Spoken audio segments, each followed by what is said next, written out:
Alright, let's dive into this. So, Netanyahu just slammed the door on Trump's so-called peace plan for Gaza. On the surface, it's just another political rejection.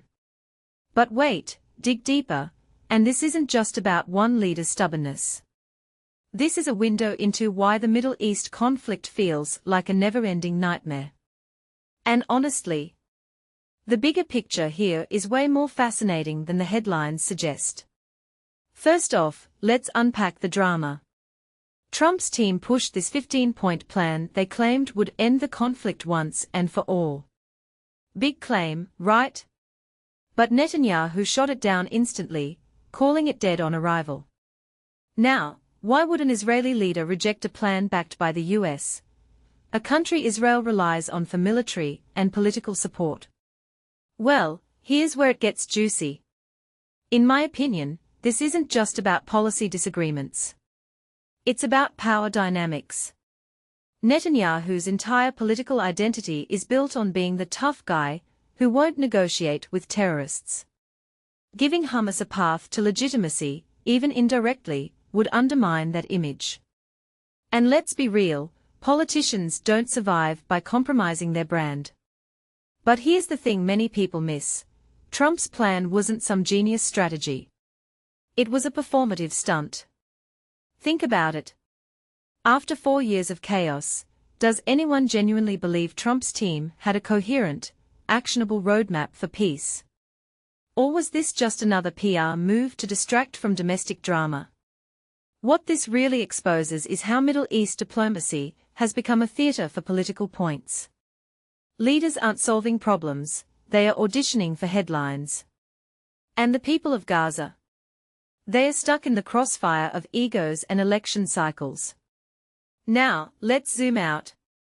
This rejection isn't an outlier, it's a pattern. Every peace plan in recent decades has collapsed because it's treated the symptoms, not the disease. Hamas doesn't just wake up one day and decide to disarm. That's naive. Disarmament only works when there's trust, infrastructure, and economic hope, things Gaza hasn't had in decades. An Israeli withdrawal. Without guarantees, that's political suicide for any leader. So what's the alternative? A detail I find fascinating is how both sides profit from perpetual conflict. Hamas uses occupation as propaganda fuel, Netanyahu uses Hamas as a boogeyman to justify hardline policies. It's a vicious cycle where peace is the enemy of power.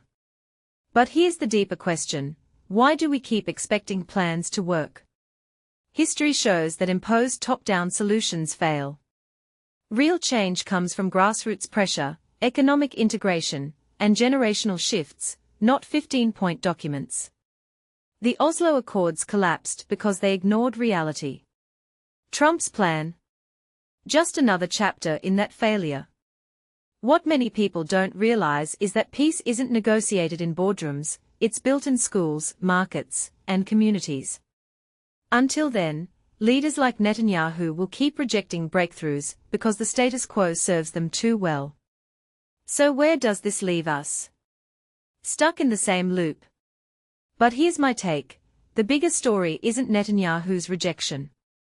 It's the global complacency toward conflict theater. We are all guilty of reacting to these plans like they are meaningful progress. Meanwhile, Gaza's youth grow up in rubble, and Israeli families live in fear. If you take a step back and think about it, the real tragedy isn't the failure of this plan, it's that we've normalized the idea that peace is impossible. And until we challenge that mindset, nothing will change. What do you think? Is peace even a realistic goal anymore, or just a fantasy we keep selling ourselves?